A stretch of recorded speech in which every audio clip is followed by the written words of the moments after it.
Sailani Baba 786 channel में आप सबका स्वागत है दोस्तों। आज का टॉपिक है सैलानी बाबा की पहलवानी का शौक। इसलिए इस वीडियो को शुरू से लेकर आखिर तक देखिए और जानिए पूरी बात। और बाद में आपको मैं और भी हदीस की अच्छी बातें बताऊंगा जो हमारे प्यारे हज़रत मोहम्मद मुस्तफ़ा सल्लल्लाहु अलैहि वसल्लम ने बताई, जो बहुत प्यारी है। इसलिए वीडियो पूरा देखना, और जो लोग इस चैनल पर नए वो भी वीडियो पूरा देखें और चैनल को सब्सक्राइब करें। जब सैलानी बाबा की उम्र 14 साल की हुई तो बाबा ने अपनी माँ से सफ़र की इजाज़त ली। माँ ने बाबा को खुदा के हवाले किया और जाने की इजाज़त दे दी, और टकटकी लगाकर सैलानी बाबा को देखती रही और दुआएं देती रही। बाबा सैलानी उस वक्त पहलवान बनने निकले थे, मगर अल्लाह ने उनकी तकदीर में कुछ और ही लिखा था। अल्लाह ने उन्हें वलियों का बादशाह बना दिया। इस दुनिया में हर चीज़ को पाने का एक जरिया होता है, लेकिन इंसान आखिर में अपने असली मकसद तक पहुंच ही जाता है। बाबा सैलानी भी एक आम मकसद से निकले थे, मगर अल्लाह ने उन्हें अपना दोस्त बना लिया। अल्लाह जिसे चाहता है अपने खास बंदों में शामिल कर लेता है। अगर अल्लाह तौफीक ना दे तो इंसान कुछ भी नहीं कर सकता। मोहब्बत का असर आम हो सकता है, लेकिन इरफान यानी सच्ची पहचान हर किसी को नहीं मिलती। दिल्ली से दक्कन का सफर बाबा सैलानी सरकार ने दिल्ली को छोड़ दिया और हिंदुस्तान के दक्षिण हिस्से यानी दक्कन की तरफ चल पड़े। अल्लाह का निज़ाम यही है कि जिसे जहां भेजना होता है वो पहले उस जगह की जिम्मेदारी देता है, फिर वहां तक पहुंचने के रास्ते खोल देता है। इंसान एक जगह पैदा होता है और उसका असल ठिकाना कहीं और होता है। जैसे सरकार मदीना मक्का में पैदा हुए, मगर मदीना में हिजरत की और वही आखिरी क़याम किया। गौसे पाक ईरान में पैदा हुए, मगर बगदाद शरीफ में रहे। गरीब नवाज संजर में पैदा हुए, मगर हिंदुस्तान अजमेर में क़याम किया। वैसे ही बाबा सैलानी दिल्ली में पैदा हुए, लेकिन अल्लाह की मर्जी से दक्कन की तरफ रवाना हो गए। बाबा सैलानी का सफ़र जारी था। उस जमाने में वो हर जगह के अखाड़ों में कुश्ती लड़ते, इनाम जीतते और आगे बढ़ते। आगरा, झांसी, भोपाल, नागपुर जैसे शहरों से होते हुए जब वो आहरवी, धामनगांव और आकोला पहुंचे तो पता चला कि बालापुर नाम की एक जगह पर नूर मियाँ नाम के बहुत मशहूर पहलवान रहते हैं। आप उनकी शोहरत सुनकर बालापुर पहुंचे। वहाँ के जागीरदार नूरुल इस्लाम उर्फ नूर मियाँ के मेहमान बने और कुछ दिन उनके दीवान खाने में ठहरे। ये जगह आज के वक्त में महाराष्ट्र के अकोला ज़िले में आती है, और ये इलाका एक नदी के किनारे बसा हुआ है। यहाँ बहुत सारे वली अल्लाह के आस्थाने भी मौजूद हैं। बाबा सैलानी ने यहाँ कई कुश्तियाँ लड़ी और हर बार कामयाबी हासिल की। नूर मियाँ के साथ रहकर आपने पहलवानी का बहुत सारा फन सीखा, मगर दिल को सुकून ना मिला। तभी आपको लोगों से हैदराबाद का नाम सुनने को मिला, जो उस वक्त दक्कन का बहुत मशहूर शहर था और वहां पहलवानों की मंडी लगती थी। फिर आपने हैदराबाद जाने का इरादा कर लिया। जब वह बालापुर से रवाना हुए तो कई दिनों तक सफर करते रहे। फिर रास्ते में एक अल्लाह वाले से मुलाकात हुई। ये मालूम न हो सका कि वो किस मुकाम पर हुई, मगर जब बाबा सैलानी और उस बुजुर्ग दरवेश का आमना सामना हुआ तो सलाम और दुआ के बाद उस दरवेश ने पूछा, बेटा तुम कहाँ से आए हो और कहाँ जा रहे हो? आपने जवाब दिया, मैं दिल्ली से आया हूँ और हैदराबाद जा रहा हूँ। उस बुजुर्ग ने फिर पूछा, तुम्हारा नाम क्या है और क्या करते हो? बाबा सैलानी ने जवाब दिया, मेरा नाम मोहम्मद अब्दुल रहमान खां है और मैं वर्जिश जिस्मानी यानी पहलवानी करता हूँ। वो बुजुर्ग एक आरिफ कामिल थे। उन्होंने मुस्कुरा कर फरमाया, साहबजादे, ये रास्ता जिस्म की ताकत के लिए नहीं, रूह की सच्चाई के लिए है। अल्लाह ने तुम्हें किसी और काम के लिए चुना। पहलवानी वर्जिश किस काम की?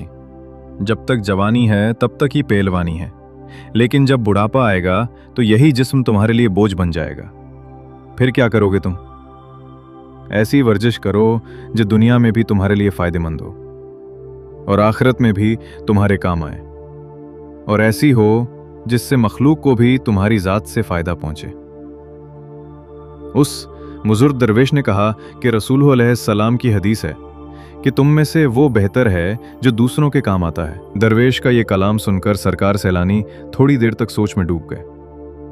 उनकी आंखों में फिक्र का समंदर उतर आया। उन्होंने गर्दन झुकाई और गहराई से सोचते रहे। एक तरफ ये दुनिया है, दूसरी तरफ मेरा मौला है, अब किसको चुना जाए? रहमत इलाही ने उस वक्त अपना काम किया और सरकार सैलानी के दिल में रोशनी डाल दी। उन्होंने फरमाया, ए अल्लाह वाले, अगर मेरी ज़ात से मखलूक को फ़ायदा पहुंचता है तो मैं आज से ये पहलवानी छोड़ता हूं। आप बस मुझे बताएं वो कौन सी वर्जिश है जिससे लोगों को फायदा पहुंचे, जिससे मेरी रूह को नफा हो और दूसरों के दिलों को सुकून मिले। बाबा सैलानी की बात सुनकर वो बुजुर्ग मुस्कुराए और अपने कश्फ के जरिए जान लिया कि इस नौजवान का अंदरूनी नूर उसके बाहरी जिस्म से कहीं ज्यादा रोशन है। उसकी जबान पर असर है, दिल में कैफियत है और रूह में ताकत है। वो माराफत इलाही और तजल्लियात रब्बानी को हासिल करने की सलाहियत रखता है। उस बुजुर्ग ने फरमाया, साहबजादे, ये तालीम मैं नहीं दे सकता, लेकिन मैं तुम्हें रास्ता जरूर दिखा सकता हूं। तुम नांदेड़ जाओ, वहां एक बुजुर्ग रहते हैं, वो साहिब कमाल हैं। वो तुम्हें एक ऐसा तरीका बताएंगे जो तुम्हारे लिए फायदेमंद होगा और तुम्हारा मकसद पूरा होगा। उन बुजुर्ग का ये रहम भरा और प्यार भरा कलाम सुनकर सरकार सैलानी ने नांदेड़ जाने का इरादा कर लिया और फिर उन्होंने रूहानी सफर की तरफ पहला कदम बढ़ाया। सरकार सैलानी रहमतुल्लाह अलैह पीर की तलाश में नांदेड़ की तरफ रवाना हुए। वाशिम पीर, मंगलूर, पुसद और हिंगोली का सफर तय करते हुए कुछ दिनों में नांदेड़ पहुंचे और वहां की एक मस्जिद में कयाम किया। जब आप मस्जिद में वुजू करने लगे तो उसी वक्त एक बुजुर्ग तशरीफ लाए। उन्होंने सरकार सैलानी की तरफ गौर से देखा, मुस्कुराए और फरमाया, साहबजादे, तुम्हारी आमद मुबारक हो। तुम्हारा नसीब जागने वाला है। जल्द ही तुम्हारी रोशनी से एक आलम मुनव्वर होगा। लेकिन बेटा, तुम्हारा हिस्सा मेरे पास नहीं, बल्कि तुम्हारा हिस्सा मुल्क के खानदेश के मुस्तफ़ा आबाद चोपड़ा नामी शहर में एक मुजर्रद बुजुर्ग के पास है। वही तुम्हें तालीम देंगे। उन्हीं के हाथों से तुम्हें जामे वहदत नसीब होगा और उन्हीं के जरिए तुम्हें मंजिल मकसूद हासिल होगी। तुम उन्हीं के पास चले जाओ। सरकार सैलानी ने 2-3 दिन उन बुजुर्ग के पास कयाम किया। फिर आपने चोपड़ा की तरफ रवाना होने का इरादा कर लिया।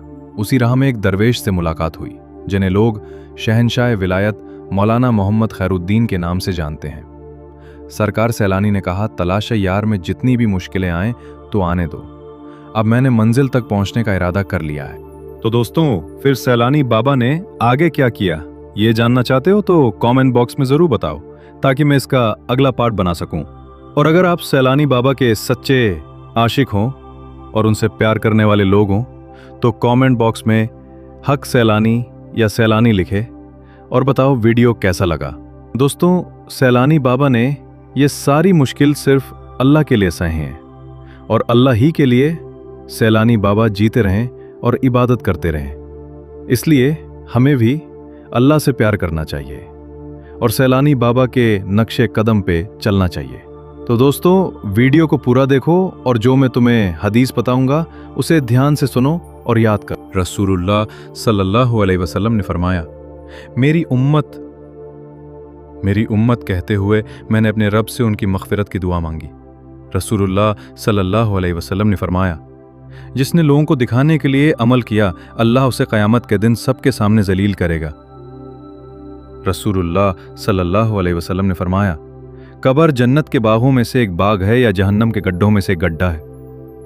रसूलुल्लाह सल्लल्लाहु अलैहि वसल्लम ने फरमाया, 2 नेमतें हैं जिनमें ज्यादातर लोग धोखा खा जाते हैं, सेहत और फुर्सत। रसूलुल्लाह सल्लल्लाहु अलैहि वसल्लम ने फरमाया, तुम में सबसे बेहतर वो है जिसका अखलाक सबसे बेहतर है। तो मेरे प्यारे दोस्तों, आज के वीडियो में बस इतना ही। दोस्तों, मैं आप लोगों के लिए मैं जो ये वीडियो लाता हूँ, इसको बनाने में काफ़ी वक्त लगता है और बहुत ज़्यादा मेहनत करनी पड़ती है। इसलिए दोस्तों, सैलानी बाबा 786 चैनल को आप दिल से प्यार दिया करो। चैनल को सब्सक्राइब करो, वीडियो को लाइक ज़रूर करना, क्योंकि आपका एक लाइक मुझे मोटिवेट करती है और मुझे और ज़्यादा वीडियोस बनाने में इंटरेस्ट आता है। दोस्तों, अगर आप सैलानी बाबा के सच्चे आशिक हो तो ये वीडियो हर सैलानी बाबा के आशिक के पास भेजो और कमेंट बॉक्स में हक सैलानी या सैलानी लिखना ना भूलें। अल्लाह हाफिज़।